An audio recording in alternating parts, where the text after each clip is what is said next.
Welcome back. It is week 3 of the playoffs. It is the conference championship. It's getting real. The final 4 teams, the first time ever, both of our teams have made it to the final 4, so we can talk about it. There might be some silver lining there, like you play Madden and you hit the switch teams button. That's kind of, but again, completely understandable. But it is what it is. We're here. We got both of our teams in the final 4, and we're ready to talk about it. Possibly a silver and black lining, to speak. But I'm excited, man. I mean, yes, it is. I'd say it's a little bit skewed. Obviously, it's not like we didn't expect this to happen, but it happened. And here we are for the final 4. It's kind of funny because it's kind of we were talking before the stream started, and we both kind of agreed that at this point, yes, there's 2 teams, but both 1 seeds on either side that are favorites. But I feel like this is one of those years where it's anyone could kind of get in, and I wouldn't really be surprised. I don't really think anyone would be surprised if we had a Lions-Chiefs Super Bowl, or we had Lions-Ravens, or all the like. I think all the scenarios right now are in play. I don't think it's a guarantee, where some years it might be seemingly more obvious. So I'm really excited, and I think a ton of good storylines, because if the 49ers make the Super Bowl, it's a guaranteed rematch from the past decade, right? You have the Chiefs, who they lost to in 2020, and may I add, both teams they lost to. They, of course, lost to Joe Flacco's Ravens in the 2012-2013 season. So I think the storylines are immense, and if the Lions make it, oh my God, the storylines would be crazy. Their first Super Bowl appearance in franchise history. So I'm so excited for this weekend. Honestly, no matter what happens, of course, I want the 49ers to win. But if they don't, I mean, at least it's to the Lions and not like the Cowboys, right? So yeah, absolutely. So let's go ahead and just quickly go over last week's games. We had the Ravens take on the Texans, and I mean, it was close until halftime. Halftime, it was all tied up 10-10, and then the Ravens just kind of came out and just ran the board up, and they made the proper adjustments to come out and win the game, and it ended up not being very close. But a lot of credit deserved for the Houston Texans. First-year head coach, rookie quarterback, and they had the number 1 seed all tied up with them at halftime of the divisional round. So it's a very, very impressive season for Houston, and it's a very encouraging season because it shows that there's more to come down the road for Houston. Definitely. I mean, I think for Stroud, it's he goes in the wild card round, gets the wild card win, and I think at that point he's proven himself. Yes, did he have an amazing game against the Ravens? No. I mean, he still was very accurate. Didn't throw any picks, also didn't throw any touchdowns. But I think you give that guy a few good receivers down the line. I mean, Tank Dell has dealt with injuries all year, and he hasn't had really any star-studded receivers. I mean, he's had Nico Collins, but that's pretty much it. And Dalton Schultz is a good, reliable tight end.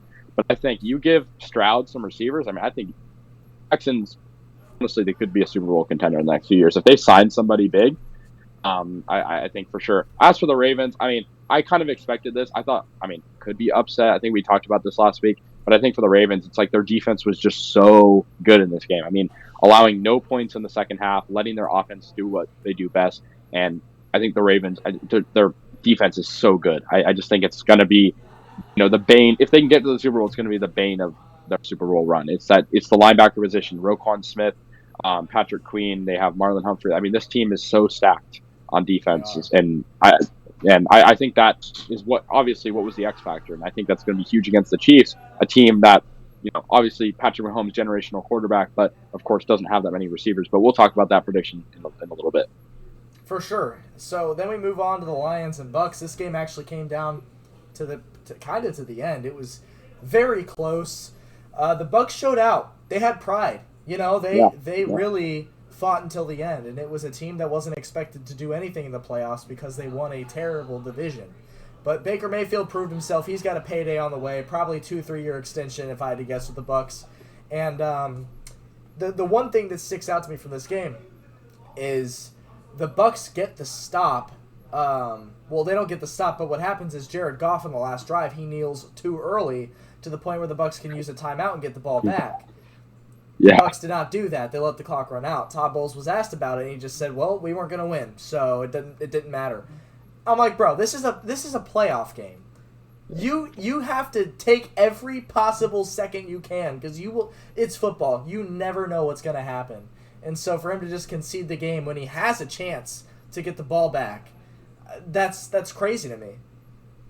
It's a one-score game. I mean, if you're down 10 points, I understand it, but you're Yeah. down 8. I mean, like it's ridiculous. You gotta. I mean, I do you think like because I was thinking about it a lot. Do you think he wasn't aware of how many timeouts the team had and was making an excuse? Do you think he genuinely thought, oh, screw this, I can, I'll just concede the game? Or do you think like he just forgot how many timeouts his team had, or didn't like? Do you think it was lack of understanding, or do you think he genuinely didn't think his team like had a chance?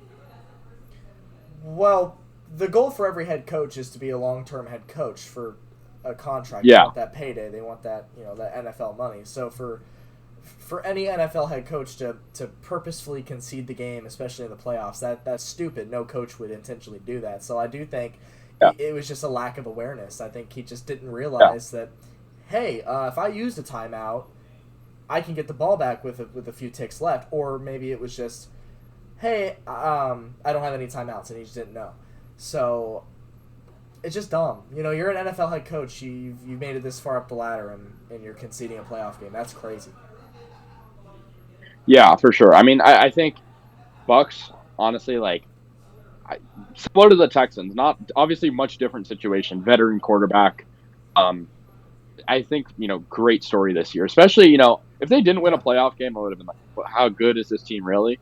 But they beat one of the better teams in the NFC. Of course, the Eagles have been really horrible for the second half of the season, but I loved what Baker was able to do. I thought this team, they still have that Super Bowl prowess from a few years ago, still have some of those same players, and I thought they have a chance. Mike Evans had an elite game against the Lions. He had 150 yards, just shy of that mark, receiving and a touchdown. Kate Otten had a good game.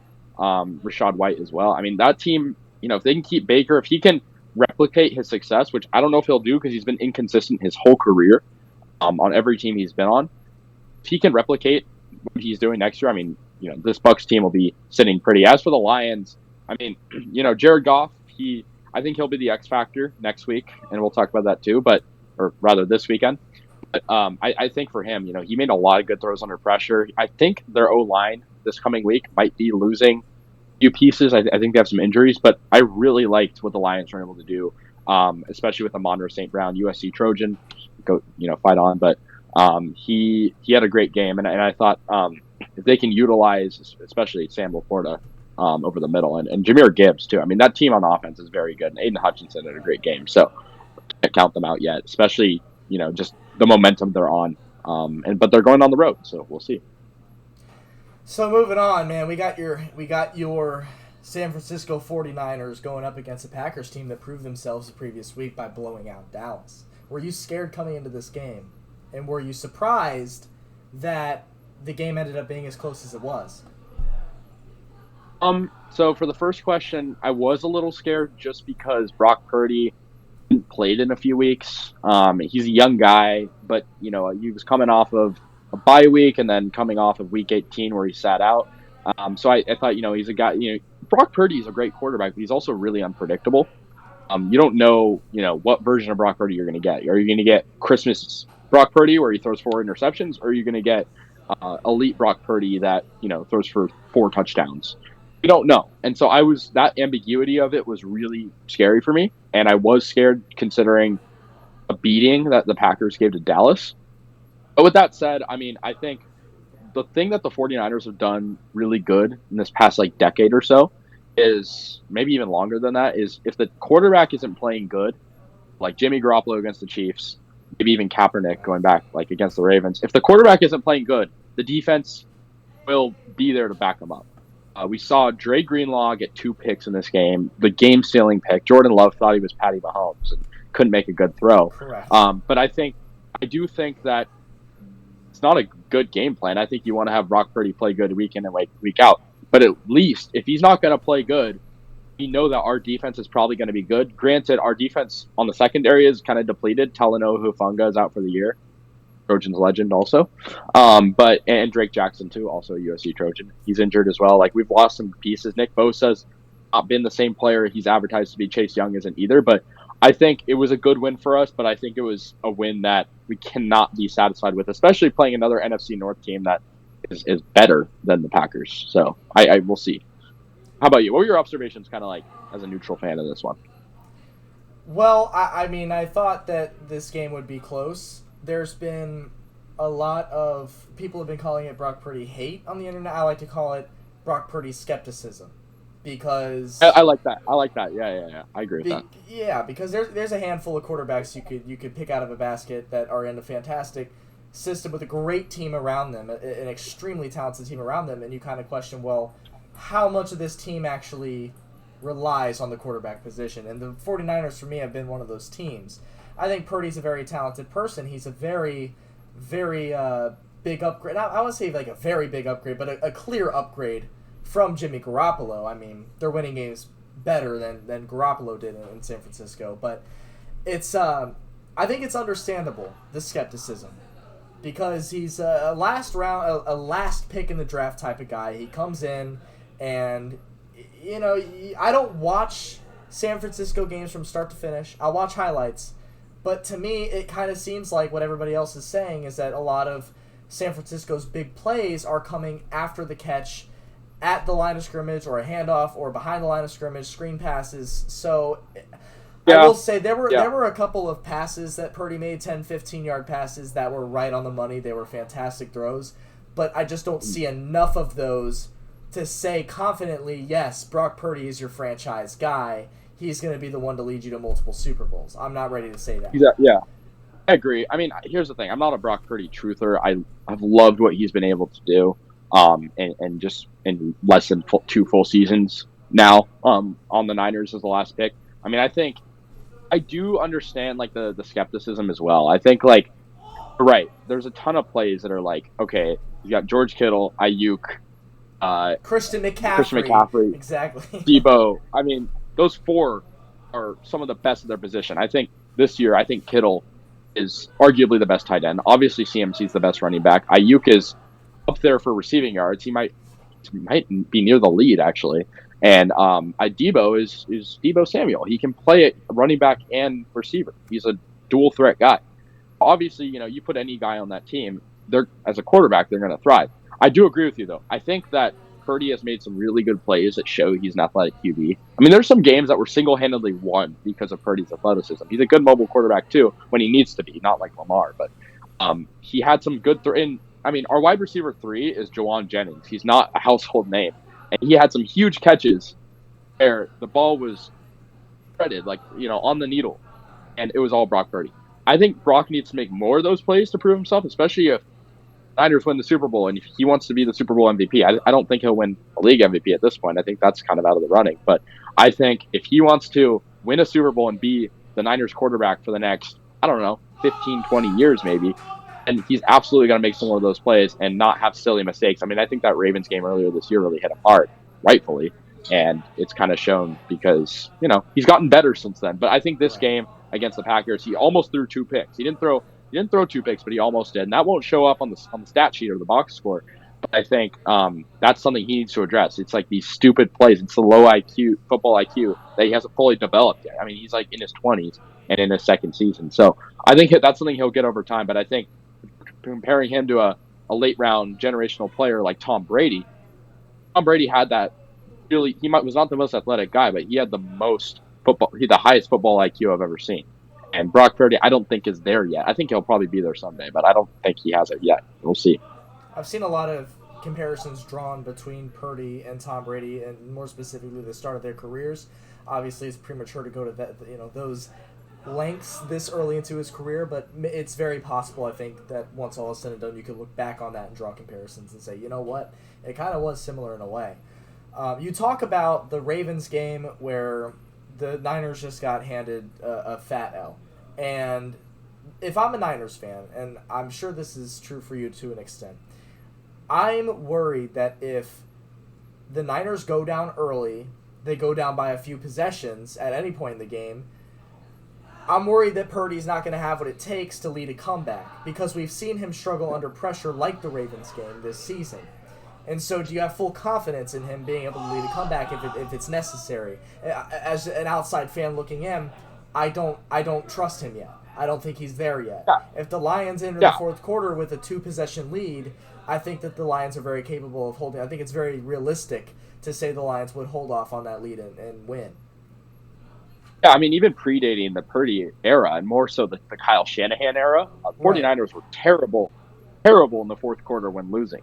And last week they broke a streak of, I don't know how many games, but it was more than a few, where they lost every game that they were losing in heading into the fourth quarter. So, preceding the third.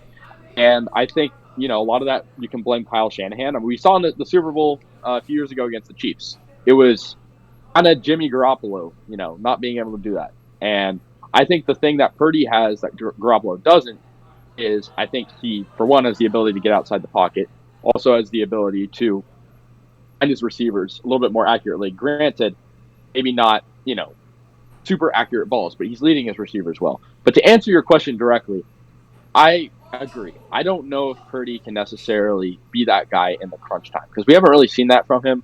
There hasn't really been that many games in his career where, I mean, most of his games that he's won this year have been dominant, right? I mean, there's not really been many close games. There was the Rams game the first time they played, but I mean, I can't really take that seriously. That was earlier in the season. But last week, I think it was the first time I saw Purdy in a game that was like that close going down to the wire. Could be any team's game, but it wasn't really his game to win. It was more the defense. Dre Greenlaw doesn't get that interception. Niners might be eliminated right now. We might be talking about an NFC North, AFC or NFC Championship game. So it's really the defense that carried them over. I think the Niners are still capable of winning the Super Bowl regardless of if Purdy is clutch. But I think if you're right, if they're down, if they're losing, or it's a close one-score game or something like that, I don't know if I put full trust in him, like going down to the 2-minute drill and getting a game-winning touchdown that's 75 yards. I don't know if I can see that yet. Unless Ayuk makes a crazy route or something. He's going to have to rely on his guys to get good routes or CMC to get open or get up the middle. So, I don't know. Last game we'll get into before we come back to the Niners and talk about their upcoming game against the Lions is probably the craziest game of the weekend, which was Chiefs-Bills. This was just on crack, if you will. This game was, because it was almost like they got to the fourth quarter and they were trying to hand each other the game. You get to the fourth quarter, it's a one-possession game, and Sean McDermott's running a stupid fake punt in their own territory to Damar Hamlin, of all people, like it's Make-A-Wish. And the Chiefs get the ball right back. They get down to the 3-yard line, 2-yard line on the very first play from a huge Isaiah Pacheco run, just for McCole Hardman, just for Andy Reid to damn near out-stupid McDermott and call another ridiculous play at the goal line. You have Pacheco, who's been running it up the gut all game to this point. Nobody can stop him. Sure, let's run a little pitch to McCole Hardman. Surely that won't screw it up for us. That was the dumbest. That was unforgivable. I don't want to see him take another carry this entire game. He had one reception this game. Fumble. He fumbled twice this game and only had one reception. How do you do that? He had two. He got the ball in his hands 2 times. He fumbled both times. And he's lucky the first time it was recovered by his own team.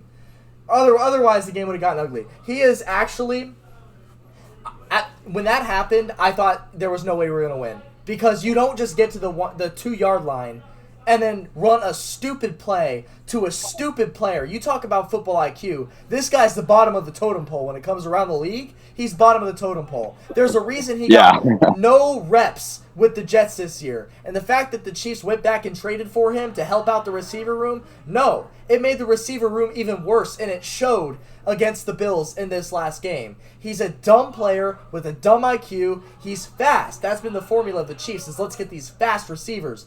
But they don't look outside speed. They don't look at football IQ. They don't look at ball protection.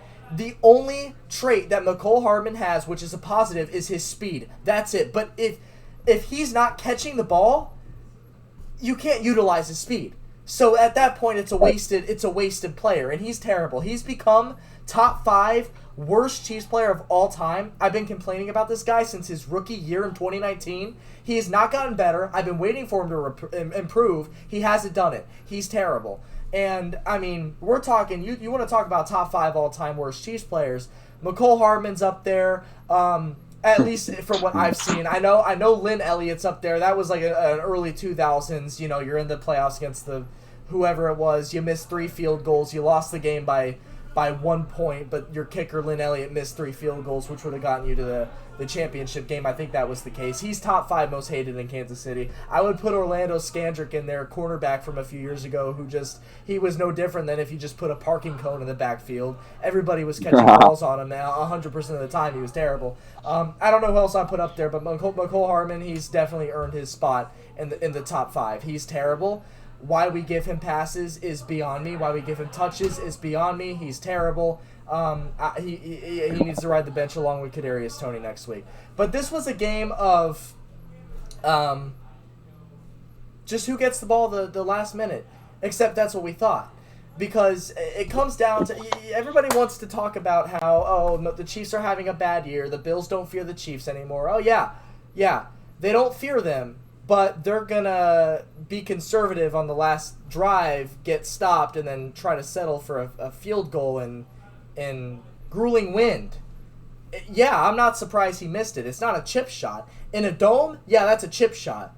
But, I mean, he missed the kick. And the thing is, if it weren't for the McCole Hardman fumble, this game was out of reach with 10 minutes left. It's a 2-possession game. The Chiefs' defense had been dominant in the second half of the game. You could wrap it up at that point, but no, we got to keep it close because we're stupid and we're gonna give the ball to Hardman. Blame Tyler Bass, but what about Stephon Diggs? I mean, Stephon Diggs is, I'd say, a top 3 receiver a few years ago. Dare I say? Now it's like, I barely, he's disappeared. Especially the Chiefs own him. The Chiefs. He's not a threat. Yeah. Drops possibly the game-winning ball, maybe the game, tying ball, and it's terrible. And I think for the Bills, it's like what direction do you take now? The Bills Super Bowl window, and I wouldn't say it's closing necessarily. Josh Allen's young, but I mean the coaching sounds. I mean Sean McDermott has been a horrible coach. I don't think he's well liked in the locker room. Stephon Diggs, not a trustworthy wide receiver 1. Gabe Davis was yelling profanity at Bills fans. I don't think, I think there's bad blood there too. So I think this Bills team is self-destructing. Tyler Bass, I mean, that's a tough kick, and I mean, historically, the Bills are wide right. Scott Norwood, way back in the day. So, it's tough for Buffalo. You got to feel for their fans, but at the same time, it's like it was their game. It was their game to lose, and you were there, so you can speak. You can speak on that. But it was their game to lose. And I mean, I completely agree. Watching that last drive, well, at least last Buffalo drive, I was thinking, why are they just kind of doing these dumb Josh Allen arm punts? Why are they not trying to get first downs, get in close field goal range? They play in probably, I'd put Arrowhead there too, probably one of the toughest terrains in the winter. Pittsburgh, Arrowhead, Buffalo, they're all tough to play in New England. And you're relying, it was a 40-plus yard kick? 44 yards, 45 yards, something like that. Yeah, something like that. And I mean, Bass is a good kicker, but I mean, it's just you got to make those plays. And Josh Allen, we've been talking about football IQ a lot. I'd put him up there for a lower football IQ because he's always just throwing so arm punts. And I think, but he makes dumb plays. Makes dumb plays, and I don't put the blame on him for this loss because I think Stephon Diggs just being horrible. I think he had 20 yards receiving on 3 receptions. With a long of 15 yards. I mean, that's not what you'd expect from a guy who, like I said, is getting paid like a top receiver and has been a top receiver in the NFL in the 2010s and part of the 20s here. So I think it's Buffalo just self-destructing. And McDermott, I mean, I used to respect him as a coach, but now it's like I feel like he's holding them back. Yeah, you talk about it as their game to lose, and it was. Because this is, on paper, this is the worst Chiefs season in the Mahomes era. And so the Bills, they've been beaten by the Chiefs 2 out of the last 3 playoffs at this point. And they only have regular season Super Bowl wins against the Chiefs to show for it. And so when the Bills host the Chiefs for the first time in the playoffs, after that 13-second upset 2 years ago, the AFC Championship blowout 3 years ago, this is their game. This is their Super Bowl. This is the Bills' time. It's their time, simply put. And I want to draw a quick comparison. The 2018 season, the AFC Championship, Chiefs versus Patriots, the Chiefs had looked so dominant on offense all year. It was our time. It just was. It was our time to have our moment. And Tom Brady said, no, it's not. It's not yet. And that's exactly how I felt about this game. Every Bills fan in the world knew that it was their time. They're not going to lose to the Chiefs in the playoffs again, especially not in their house. This is the first time Mahomes has ever played at that stadium in front of fans. First time was COVID year. There's no way the Bills were going to lose this game. This is their time. But Mahomes said, no, it's not. It's not yet. And they go out and win. And to touch up on the whole Bills Mafia experience, I didn't realize how big of assholes they were. I'm just gonna flat out say it. I don't like bad mouthing other fan bases, because every fan base is gonna have their bad fans. Every fan base is gonna have their great fans. It's just the way it is. But there are fan bases that have a large sample size of terrible fans that almost outweigh the good fans. And I never looked at the Bills as one of those teams until I went up there to their house. I understand it's playoffs, right? I get it. Tensions are high. You lose to the Chiefs almost every year in the playoffs. I get it. But when I'm sitting there minding my own business, I'm not cheering. I'm not standing up and clapping for good Chiefs plays. I'm not doing anything. I'm simply sitting there in my chair, quietly enjoying the game, letting you have your moment. Because I don't want to cause anything. I don't want to stir a reaction from somebody who's had too many beers. I'm just trying to enjoy the game myself. But because I'm wearing the red jersey, getting popcorn thrown at me, getting middle fingers in my face left and right. Can't even tell you the amount of times a spontaneous fuck you came out of nowhere right in my face. Even leaving the stadium, Bills fans trying to get us to roll our rental car window down just so they can talk shit to us. Like, dude, I'm not doing anything. I'm minding my own business, but because I'm wearing the red jersey, that's all that needs to happen to warrant an excessive amount of just unsportsmanlike conduct, if you will. So it was as far as the fan experience goes, yeah, they were good fans, but most of it was bad, and I wasn't a fan of how they acted. Their stadium was terrible. I'm glad they're getting a new one. Bottom line, and it made me so much more happy that we beat them in the end. I understand it. We're your kryptonite. You can't beat us. That's how the Chiefs fans are about Bengals, but we don't sit there and harass Bengals fans. Like, yeah, we'll twiddle our thumbs on Twitter sometimes and talk a little shit, but we're not gonna throw shit at you at the game. We're not gonna come up to you and flip you off. We're not gonna do any of that. It's a respect thing, and at the end of the day, it's just a game. I mean, by the third quarter, Bills fans were flipping on each other.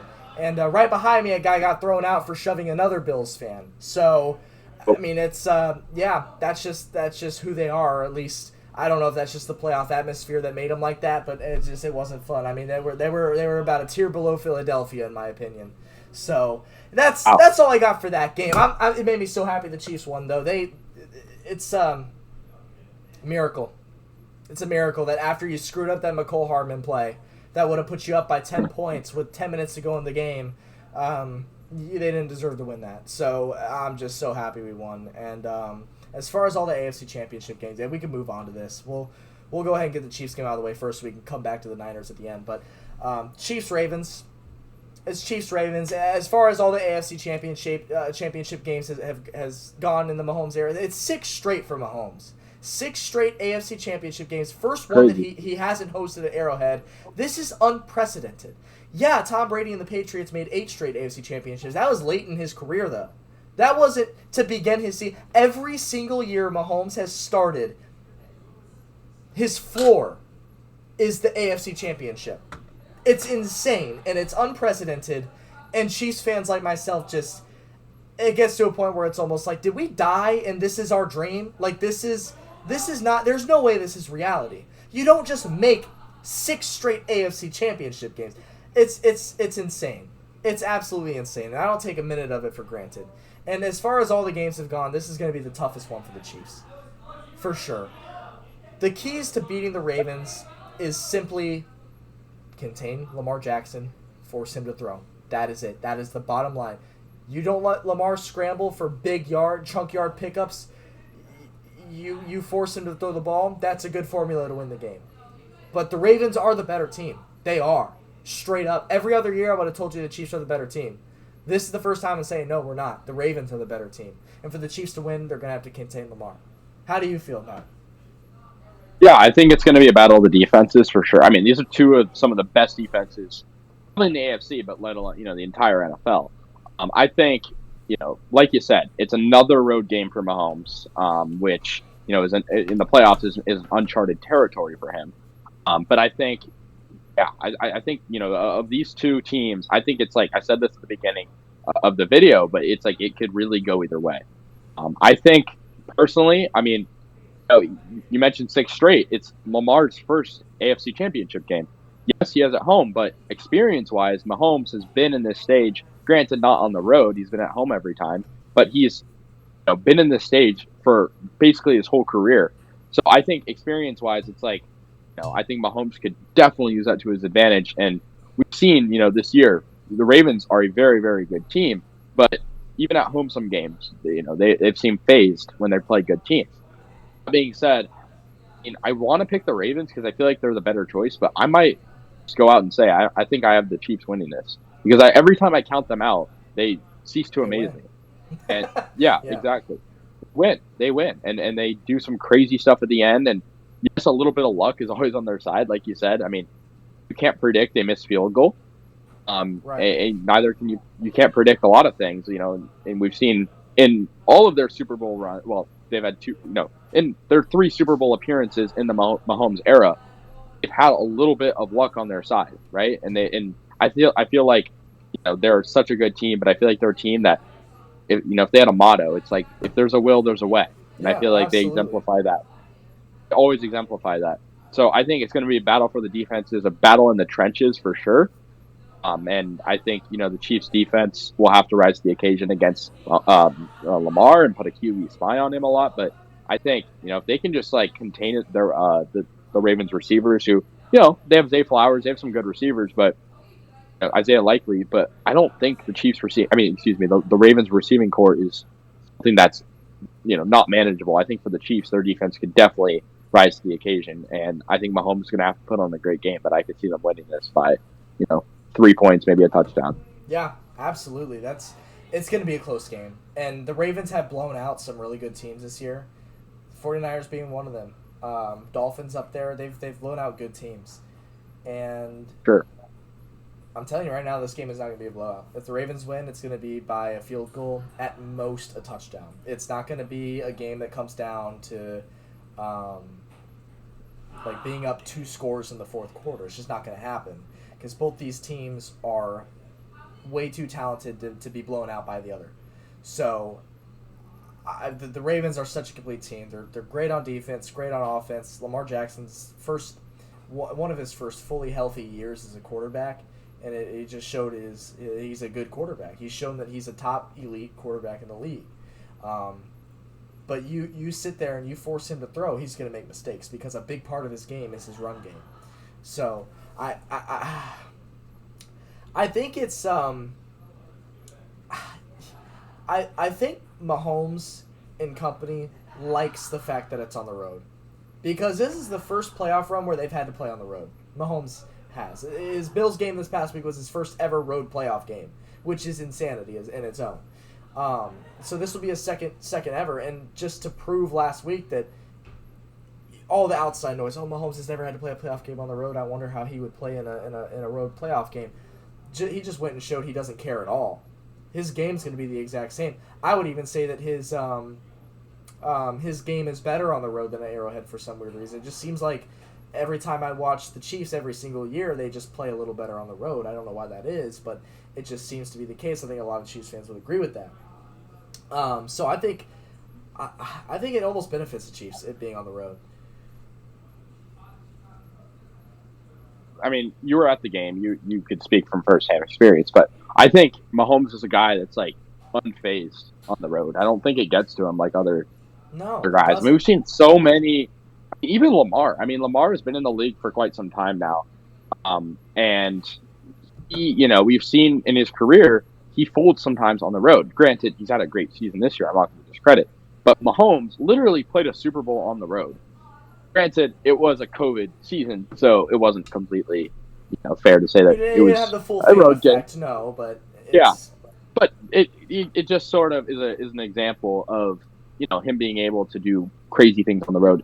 And granted, too, mostly during the regular season, but he's had so because he's never played on the road prior to this year in the playoffs, but he's had so many good regular seasons where have tough games against Cincinnati or Buffalo or just so many of these teams where he has to go into these cold places in the winter and he looks unfazed. So does Travis Kelce.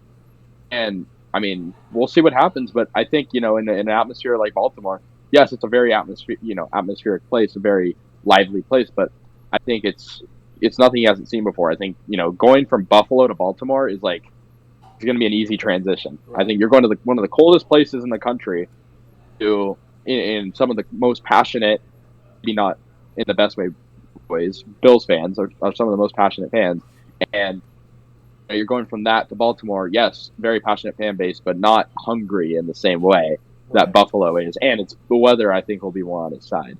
Right. Yeah. We talk about the Chiefs. We talk about Travis Kelce. Travis Kelce had his best game of the season last week against Buffalo. 2 touchdowns, bunch of receptions, bunch of yards. Yeah, it was his best game of the season. And it's just his playoff self is coming out again. And Baltimore, they're going to be looking at the tape. They're going to be covering him heavy. But that leaves Rashee Rice more opportunity to get open. And Rashee Rice has emerged at the right time. He is a wide receiver who he's lived up to the moment. He's come up big in the big moments, and he's not phased in his first year. He's a great receiver.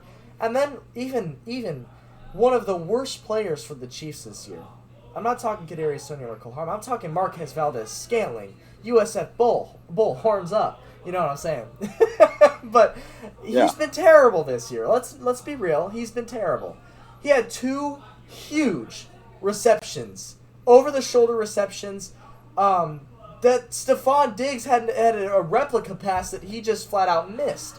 So MVS even came up big, and now and the Ravens are gonna have to look at that on tape now and say, oh well, we got Kelce, we got Valdez-Scantling out of nowhere actually catching passes for once. And then we have Rashee Rice, who's been a very strong receiver for the Chiefs. Should be in the Rookie of the Year conversation. But I mean, it's gonna be an offensive game. But if we talk about the Chiefs' defense, another great defense. Baltimore struggled against the Browns this year. They did. They lost the game to the Browns, went 1-1. They struggled against the Browns both games, and the Browns are the number 1 defense in the league, and the Chiefs are top 5. And I really think the defense, they didn't play great in the first half against the Bills last week, but they only gave up 7 points in the second half. That's the catch. You can make those halftime adjustments, and you can have Mahomes come back and win the game for you. I think the recipe is there for the Chiefs to win. And as much as I think the Ravens are the better team on both sides of the ball, not going position by position, but just straight up, like total offense, total defense, I think the Ravens are better in both. I'm never gonna vote. I'd agree with. I'm sorry, real quick. I'm never gonna predict against the Chiefs. I'm taking the Chiefs because it's religion. I can't not pick the Chiefs in this big of a game. Although I will admit, I think the Ravens are the better team. I agree, and just to close this game out, I think they are the better team. But we've seen, not just in football, in every sport, does the better team always win? No, it's sometimes about experience, and the Chiefs have experience, more experience. I mean, both are super experienced in the head coaching department with Harbaugh, who's a Super Bowl champ, Andy Reid, who's a 2-time Super Bowl champ. So in that facet, it's the same. But, I mean, you have these 2 teams who, are just kind of on opposite sides of the spectrum in the past, 5-6 years. So I think it could be anyone's game, but I think the Chiefs have that upper hand, and that airs me on the side of picking them. It's really hard to predict against Mahomes after everything he's proven. Yeah. It's hard to go against it. How you feeling, man? Lions, Niners. How do you feel? Well, I think it's an interesting game. You have Jared Goff, he's Bay Area native, and he has played horrible in San Francisco. I think he's lost his last 5 against the Niners, and that dates back he's played the Niners basically his whole career. He was on the Rams and then played them most recently as a Lion in 2021. He's lost his last 5 contests. He had a few wins at the beginning of his career, but he's not historically good against the Niners. Last time he played at Levi Stadium, I believe he threw for less than 100 yards. I think 78 yards passing. A horrible game in prime time. But I think all that aside, I mean, the Lions are a very, very good team. They've proven a lot of people wrong, but I do think, they had a close game against the Bucs where the Niners destroyed the Bucs earlier in the season. It was not even close. But I think in terms of what I'm expecting in this game, I think it's going to be sort of similar to the Packers game where it's going to be close. But I think it's going to come down to the 49ers defense at the end of the game. If they can contain Amon-Ra St. Brown, yes, LaPorta is a good player, but he's not a guy that's really can beat us in the deep routes. And I think the 49ers have a recipe for success in the secondary if they can.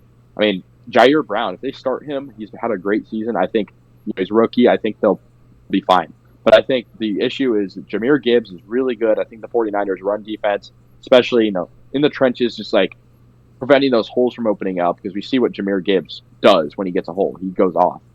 And I think the 49ers defense is going to be the X factor. But I also think, we talked about him earlier, Brock Purdy. He's going to be, we saw him, he didn't even really play in the NFC Championship last year. He got injured early on in the game. And I think for him, it's going to be like he's got to be confident. He's just got to be poised. And I think the 49ers are going to win this game. I'm just going to make my prediction. I think they'll win by maybe at most 10 points, at minimum 3. I think it's going to be a close game, but I think the 49ers are the better team. And also have more experience. Well, I guess Jared Goff has more experience, technically. I mean, he's been to a Super Bowl before. But I think the team, the 49ers team, sort of similar to the Chiefs, has played in numerous NFC Championship games. And, guys like Kittle, Deebo Samuel, even Ayuk, who has been only in the league for a few years. All those guys have experience. And I think the Niners are going to win this game by a manageable margin. The Lions are a good team. They're close to the top in the league. I'm not ready to call them a great team. They're certainly on their way to becoming a great team, but they're just missing a few pieces. And I don't think it's their time yet. It's a great story. Everybody's rooting for the Lions. All of America is rooting for the Lions. Not just in this game, but to win the Super Bowl, obviously. It's just they've struggled for so long. And Dan Campbell said it himself. Detroit's not a city like, say, Los Angeles or Miami, where there's all kinds of other stuff to do outside of football. What does Detroit have other than dreary winters, terrible weather, and Detroit Lions football? They don't got a whole lot. It's like a religion, kind of, in these Midwestern towns that don't have a whole lot. They have terrible weather and just depressing winters when football is on and football gets them through it. And it's not like that in a lot of other cities around the league. So for the fans, you feel for them. It's a team that it gets them through the winter every single year, and they haven't been successful in about 60 years. So you feel for them, and you want them to do good, and you're really happy for them that they've gotten to this point. That being said, I don't think they can get over the hump yet. I really don't. I have the Niners winning this one, although I will say I would like to see, not that this is anything against the Niners or you, I would like to see the season end how it began, with a Chiefs versus Lions matchup. I think that would be a really fitting ending for the season. Chiefs didn't have Chris Jones or Travis Kelce in the first game against the Lions when they lost by 1 point. I think I really do think if the Chiefs beat the Ravens, then they'll win the Super Bowl. I really believe that. But I do have the 49ers winning this game. I just don't think the Lions are ready for it yet. But I'm rooting for them in the future for sure.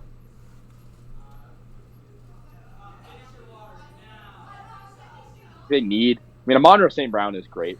And Aiden Hutchinson's looking great. But I think they have a lot of young guys who just need to be developed a little bit more. Jared Goff, I think, will be that guy for the long term. But I think at the same time, it's like you're going to have to still... their O-line when healthy is really good, but I think their defense could be ramped up a little bit. I think, they have some really good pieces, but it's not quite flourished yet. And I think it's tough, too, in their division. They have the Packers who could be, and even the Vikings when healthy are really good. So, and who knows what the Bears will be like with their number 1 pick. I think their division is what could beat them in future years. I think they're not quite there yet. I think the Niners are going to win, but I think the Niners are going to have to play on their A game and like actually get their stuff together, because it's been really hard to watch the 49ers in some of these games this year where they go in as favorites against the team. I mean, 49ers lost, really, winnable games this year. And it was because either Jake Moody missed a field goal or Brock Purdy threw a pick, or, it just comes down to these little things that I feel like structurally the 49ers can't really fix all the time. But I think it's like they have to just rise to the occasion. Well, there you have it. I think the both of us are choosing the same two teams to advance to Super Bowl 58, and that would be the Chiefs and the 49ers, our respective teams. So rematch of 54. Rematch would be great. I'd love it. I would love it. But it's going to be a tough one for both teams this week. So we'll catch you for the Super Bowl preview. Hopefully we're both talking about our teams. That'd make it just a little bit interesting, I think. So it'd be fun to talk about. So we'll catch you next week. Casey, pleasure working with you as always, my guy. Likewise. And that'll do it. See you next week. Bye.